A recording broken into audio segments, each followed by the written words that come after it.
How's it going, everybody? Mike here, and this video is going to be about my hands-on impressions with Star Wars Outlaws, being developed by Massive Entertainment and published by Ubisoft. This is the same devs who did Avatar: Frontiers of Pandora, and they're essentially been tasked with trying to make a very fun Star Wars game that's different from the norm, because Star Wars Outlaws does focus on sort of the underworld of the solar system, as far as like the criminality and things like that, and just the syndicates and different factions of that sort, instead of giving us a Jedi to play as, or even a Sith. And honestly, I feel this is a nice way to do it, and a nice break from that, to be real, because we got plenty of other games over the years, decades even, of playing as Jedi and using lightsabers and all that stuff like that. The most recent being Star Wars Jedi Survivor, which is a very good game, aside from the technical issues that it had, at least upon launch. I think it may still have some technical issues going on with it, but nonetheless, a very fun game we play as a Jedi. And Star Wars is more than that.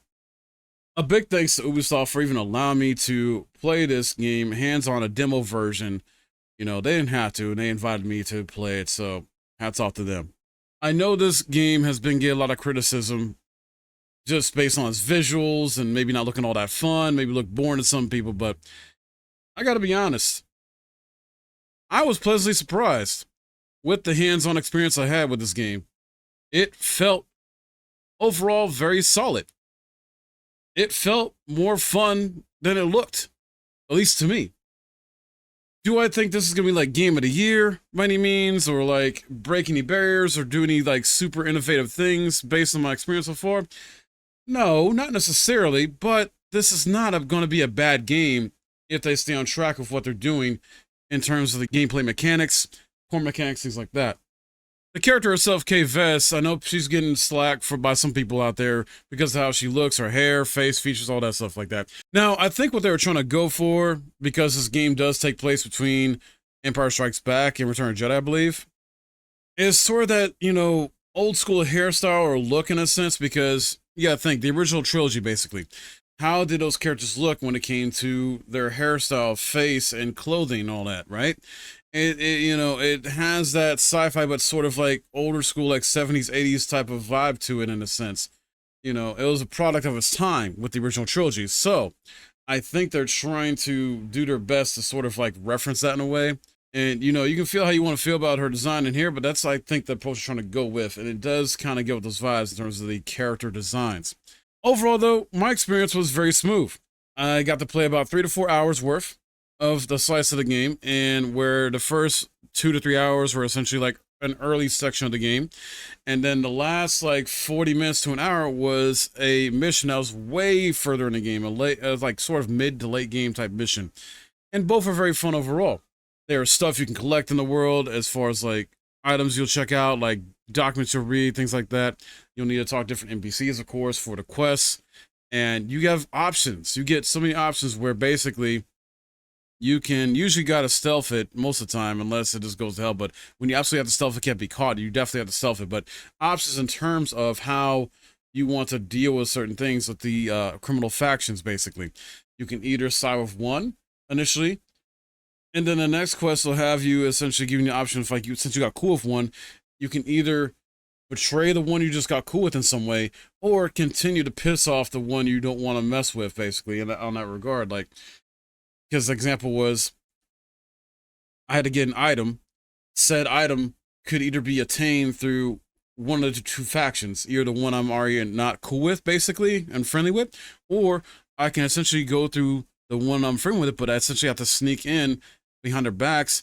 I would get through the areas I'm approved to get through, but I would still have to essentially, still do a stealth mission, basically, to get inside to the room or area that the item is in I need to get. So, and you risk essentially getting caught and messy relationship with that faction as well, but nonetheless, as long as they don't find out, you're good to go. So I like that sort of flexibility when it comes to the gameplay and even the story narrative in that sense. Now, how actually this will have, an impact further along in terms of the main story, don't know yet. But the game is fun, guys. It's one thing to just look at YouTube videos of how the game looks visually from a presentation standpoint and gameplay standpoint. But once you get hands on with it, that's a totally different experience altogether. And, like you, I had my reservations. I was hesitant, I was worried, I was concerned, like, I don't know, is this going to be fun? I don't know. You don't know until you actually play the game. I am, I guess, one of the people that essentially found this, hands on experience, the game, fun. It is fun. Does it do some stuff that other games have done already in terms of the gameplay mechanics and strategy and things like that? Yeah. Like I said, it's not really innovating anything really here. I feel like when it does come out on launch, it's going to be fine. It's going to be solid. It's going to be a good game.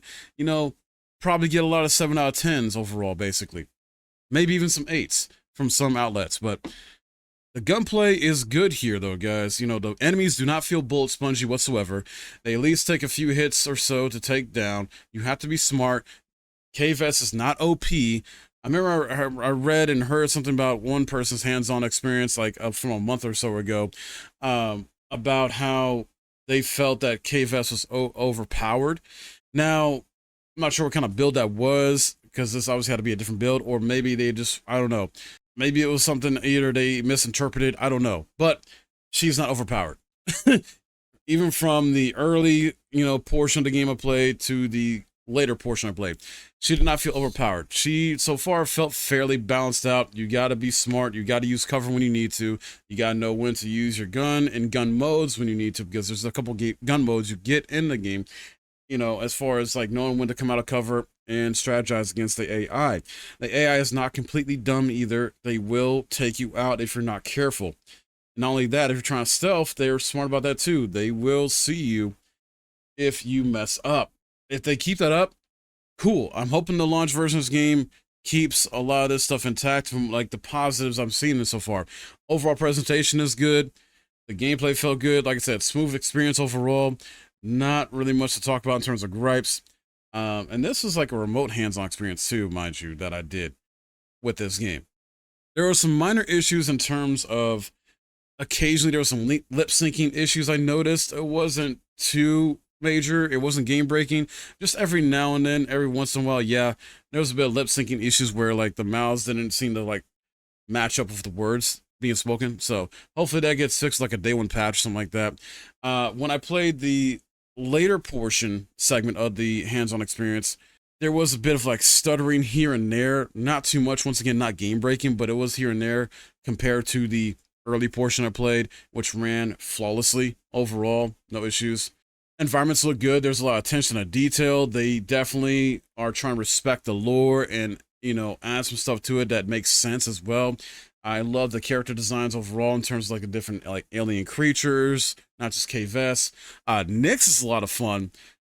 Her companion, oh my goodness, like you literally can use Nyx to help you distract enemies, attack enemies, and just get an advantage in that manner. Like, oh, Nyx is so good. And not only that, Nyx will help you with environmental puzzles and objectives or obstacles.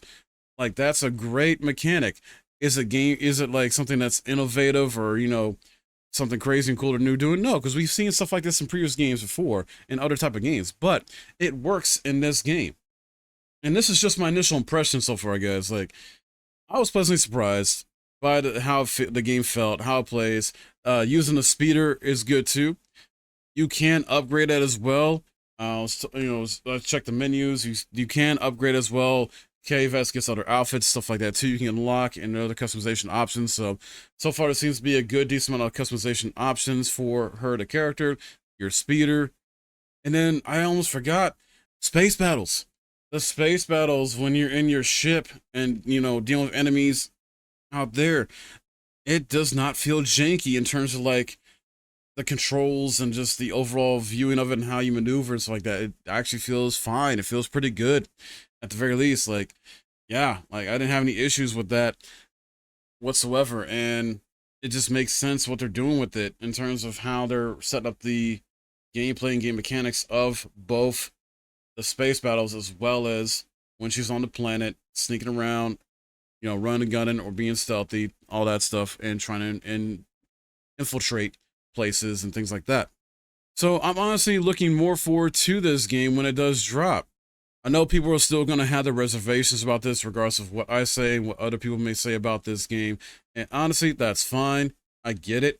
In this day and age, you know, no matter how much footage you see of a game, no matter how much reviews or hands-on videos or other stuff you see, you're not going to know for sure if you're going to like the game unless you play it yourself. So I would say at the very least, give this game a fair shot. If you don't want to pay full price for it, then there's Ubisoft Plus. Pay that for like a month, try it out, go from there. And if you're already sold on the game, then you're going to buy the standard version anyway, or the upgraded versions. I just honestly feel like it's refreshing that we're at least getting different Star Wars games from different developers instead of just it mainly being EA all the damn time.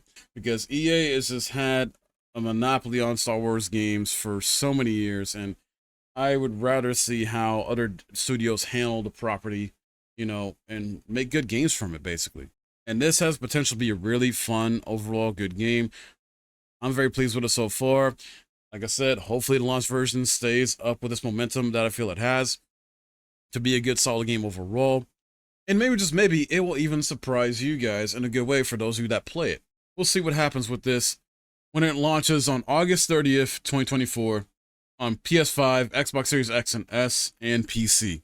That's going to be it from me, though. Thanks again to Ubisoft for the hands-on demo experience with this game.